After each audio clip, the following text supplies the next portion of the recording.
Peace. It is the Mind Coach back to share with you some more readings from this book, Living the Science of Mind. So the chapter that I'm reading today is called What the Mystics Have Taught, and it's pretty short, so yeah, stay tuned if you're interested. It goes like this. To begin with, the mystics have taught a perennial philosophy, which means that the deep spiritual thinkers of every age have arrived at certain conclusions independently of each other, and we may be certain that in the main, their conclusions were correct. The great spiritual seers of the ages have taught that man is on the pathway of an eternal evolution, the purpose of which is to produce in the individual everything that is inherent in the nature of the divine.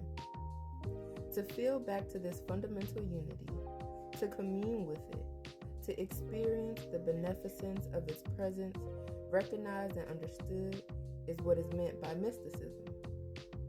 It would be impossible in the space at our disposal to use exhaustive quotations from the mystics, but you will find a thread of continuity running through them all.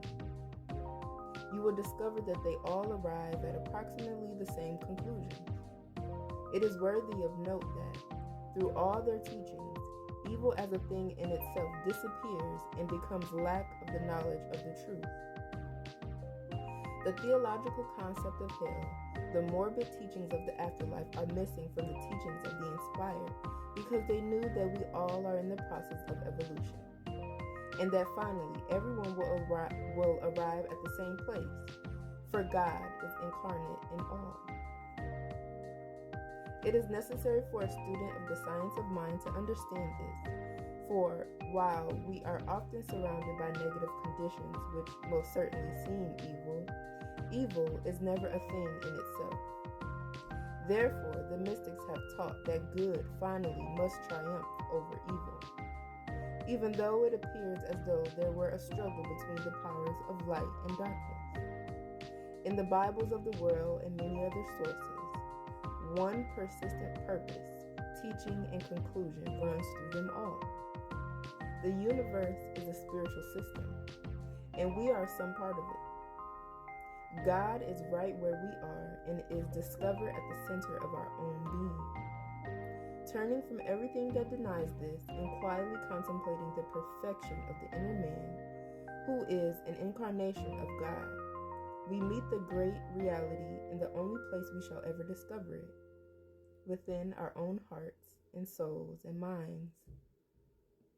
So I wanted to share that because I was reading this book earlier, and well, I've been reading this book for a few years now, but there's just so much knowledge and truth in it, and I want to share as much of it as possible. So if you find this interesting, please leave a comment and let me know what your thoughts are.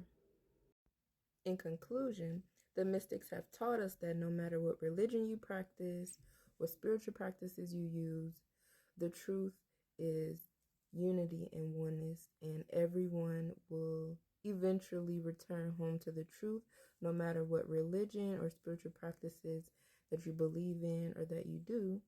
There is only one truth, and that is oneness and the divine presence within us all. What do you think?